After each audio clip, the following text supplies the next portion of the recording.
Assalamualaikum warahmatullahi wabarakatuh. Alhamdulillah sedulur, ketemu lagi dengan Berkah Family Official.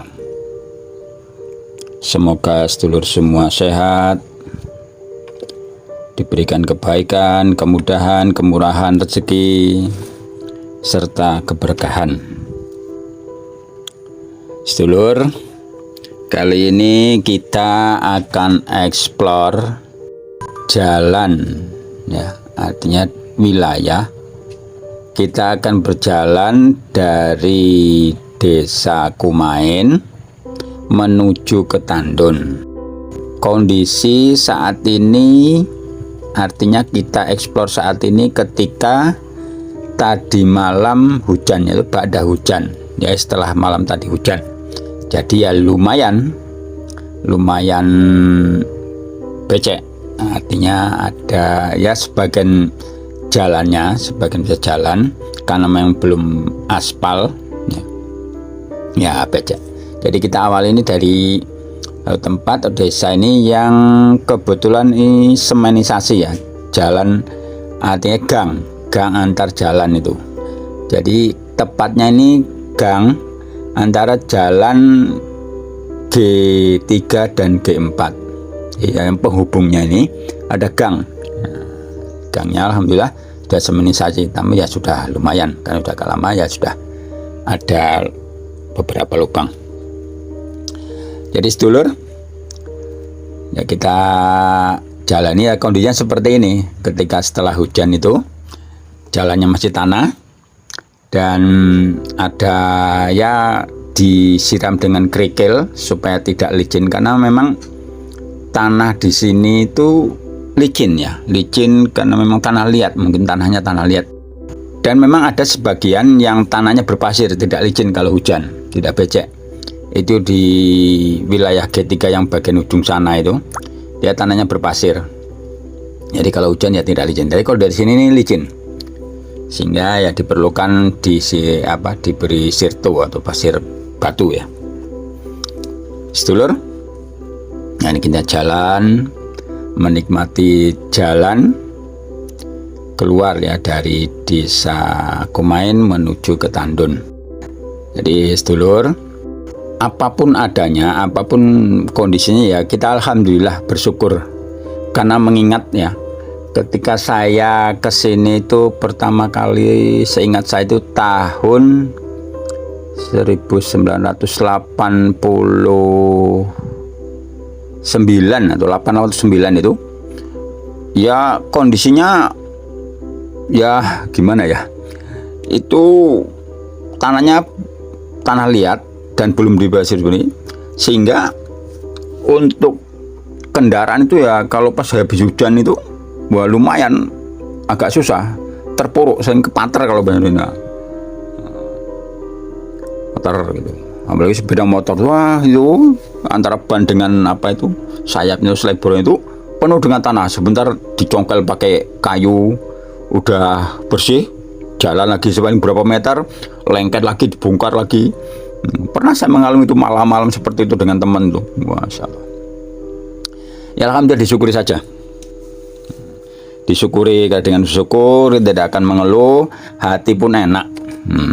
Yang utama hati, karena banyak bahkan dari ahli medis maupun dari ilmu agama bahwa imun itu yang utama dari hati, maksud dari dalam gitu. Jadi kalau hati kita senang itu imun itu lebih kuat. Tapi kalau kita gelisah, susah, bahkan marah, imun akan menurun. Ya udah imun menurun, ya mudah sakit itu menyerang gitu. Tapi kalau imun kuat, insya Allah imun kita kuat, kondisi kita kuat, maka penyakit-penyakit virus itu akan tubuh kita lebih kuat untuk menahannya. Jadi salah satu kita bersyukur, yaitu menjalani atau kita menjalankan apa yang Allah kehendaki, apa yang Sang Pencipta kehendaki, dan meninggalkan apa yang Allah larang. Apa yang Allah perintahkan kita ikuti, apa yang Allah larang kita tinggalkan. Nah, ini bukti salah satu syukur ya. Bisa juga dengan takwa, karena takwa itu kita bukti kita bersyukur. Nah, yang utama itu, perintah yang utama itu ya sholat. Karena ciri orang mukmin, ciri orang Islam dia sholat. Mau Islam kok nggak sholat? Nah, apa? Ya rugi. Nah, rugi banget kalau kita nggak sholat. Bukannya rugi, celoko. Nah di akhirat kita akan celaka. Di dunia kita akan rugi, di akhirat akan celaka kalau nggak sholat. Karena sholat itu juga bentuk kita pengabdian kita kepada Allah, bentuk syukur kita kepada Allah. Pokoknya ketaatan kita ya. Salah satunya yang utama itu amal itu sholat. Sholat itu penggugur dosa-dosa, atau supaya kita ini diampuni oleh Allah ya dengan sholat. Pernah itu Kanjeng Nabi Rasulullah SAW menyampaikan bahwa dia mengatakan lebih kurang begini, bahwa setiap tiba waktu sholat itu diutus seorang malaikat. Diutus malaikat, dia menyampaikan, dia menyeru, dia mengajak, wahai anak Adam, berdirilah dan padamkanlah api jahanam yang telah engkau nyalakan untuk membakar dirimu. Maksudnya karena dosa-dosanya ini, dosa-dosa besar yang utamanya. Jadi karena dosa-dosanya. Jadi seru seperti itu. Wahai anak Adam, bangun, berdiri. Padamkan api jahanam, api neraka yang engkau nyalakan untuk membakar dirimu. Terus orang-orang soleh berdiri, wudhu, kemudian dia mengerjakan sholat zuhur. Nah, dia disampaikan seperti ini. Dia mengerjakan sholat zuhur, maka Allah Subhanahu Wa Taala mengampuni dosa-dosa yang terjadi antara dua sholat, yaitu maksudnya antara subuh dan zuhur. Nah, ketika asar seperti itu juga, maghrib seperti itu juga, isya seperti itu juga. Nah, itu ya. Jadi apabila dia mengerjakan sholat zuhur, maka dosa di antara subuh dan zuhur diampuni. Apabila dia mengerjakan sholat asar, maka dosa yang ia lakukan ketika zuhur sampai asar diampuni. Ketika maghrib begitu, isya setelah itu seperti itu juga. Setelah isya, kemudian dia mengatakan, setelah isya orang-orang pun tidur. Ada sebagian orang yang menghabiskan malamnya itu dengan kebaikan, dengan kebaikan. Contohnya mungkin dia dengan sholat malam, zikir, baca Quran, tilawah segala macam. Jadi malamnya dihabiskan untuk itu, sebagian untuk itu. Dan ada sebagian orang yang menghabiskan malamnya itu dengan keburukan. Mungkin dia zina, mencuri, dan lain-lain lah. Nah, jadi seperti itu. Jadi lebih kurang begitulah daun Nabi itu. Banyak diriwayatkan dalam kitab hadis ya. Maksud hadis seperti itu. Jadi karena kasih sayang Allah kepada kita ya, dosa-dosa kita diampuni melalui sholat, karena di dalamnya terdapat istighfar, zikir dan sebagainya, zikir dan mengingat Allah, yang utama istighfar itu. Jadi dengan istighfar dalam sholat itu Allah mengampuni asbab atau karena sholat itu. Di dalam hadis itu ada yang menyatakan bahwa hanya dosa kecil yang diampuni melalui sholat, dan dosa besar harus tobat. Ada juga yang menyatakan bahwa diampuni dengan sholat, dengan sebab sholat itu karena baik dosa kecil maupun dosa besar ya. Ada sebuah hadis seperti itu. Bahkan ada yang menyatakan, sahabat menyatakan bahwa setelah sholat isya itu, ini masyhur pernyataan ini, yang utama ini Salman Al-Farisi radhiyallahu anhu. Dia mengatakan setelah sholat isya itu manusia dibagi tiga, ya, tiga kelompok maksudnya ya. Kelompok yang pertama itu, jadi setelah kita sampaikan seperti tadi itu, jadi setelah Isya itu manusia dibagi menjadi 3 kelompok.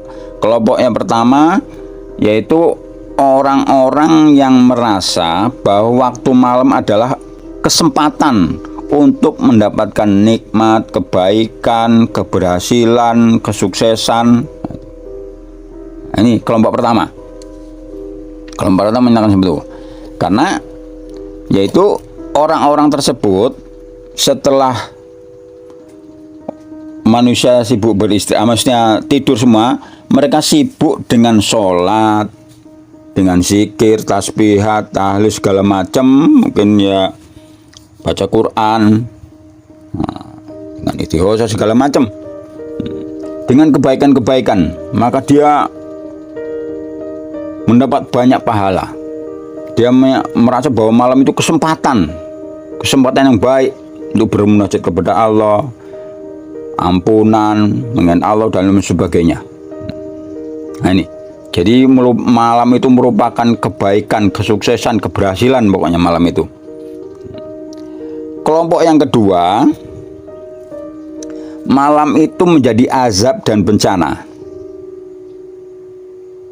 Kelompok kedua ini orang itu merasa bahwa waktu malam itu merupakan kesempatan untuk berbuat dosa, untuk memenuhi syahwatnya, memenuhi nafsunya, mungkin dengan mencuri, berzina, dan perbuatan maksiat lainnya. Jadi malam itu penuh itu, yaitu yang dia dapatkan. Dia merasa bahwa ini kesempatan malam, kesempatan untuk ya berbuat kejahatan. Kalau dulu mungkin dibahasakan seperti itu. Kalau sekarang ya mungkin ya kemaksiatan itu ya artinya kok seperti mudah itu dengan menggunakan HP saja sudah berbuat maksiat. Jadi ya kalau sekarang ini orang-orang, maksudnya golongan kedua ini ya memanfaatkan apa yang dia miliki, apa yang dia mampu untuk berbuat kemaksiatan, untuk berbuat dosa melalui HP, apa sajalah, mencuri, berzina, merampok, segala macam lah. Ini golongan kedua, kelompok kedua ini memanfaatkan malam untuk menjadi bencana, hakikatnya menjadi bencana baginya. Terus kelompok yang ketiga yaitu orang-orang yang setelah sholat Isya dia tidur, langsung tidur, plek sek, tidur. Jadi mereka ini, orang-orang ini nggak memperoleh apa-apa, ya nggak memperoleh kebaikan, ya nggak memperoleh bencana atau azab, ya nggak dapat apa-apa gitu loh. Itu orang-orang yang setelah sholat Isya tidur, ya tidak berbuat kebaikan dan tidak berbuat keburukan, ya nggak mendapat kebaikan, pahala, limpahan maghfirah, anugerah segala macam enggak, dan juga tidak mendapat azab, laknat, bencana dan lain sebagainya. Dia langsung tidur saja. Dia mendapatkan mimpi, ya mungkin mimpi indah, mimpi buruk, ya dia tidur, ya artinya nggak dapat apa-apa. Artinya orang ini nggak dapat apa-apa karena tidur itu. Ya dia terselamat dari azab, ya tidak terselamat dari bencana, dan dia juga nggak mendapat kebaikan.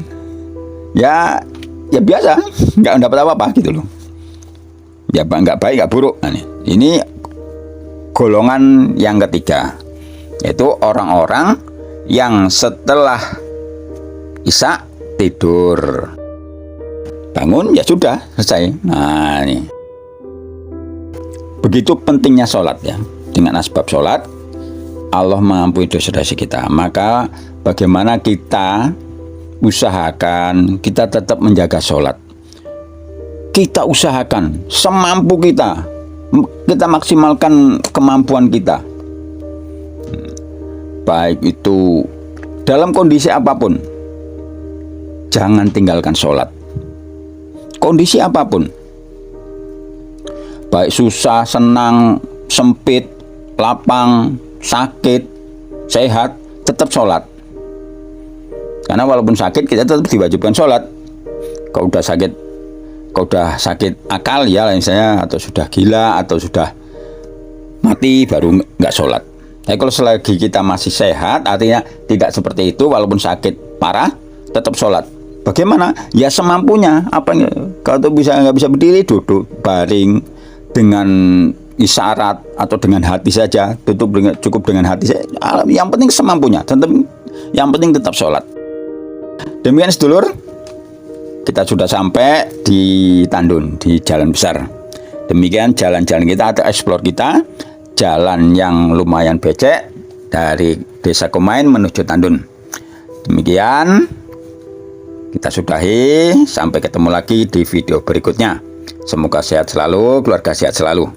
Kita sudahi. Assalamualaikum warahmatullahi wabarakatuh.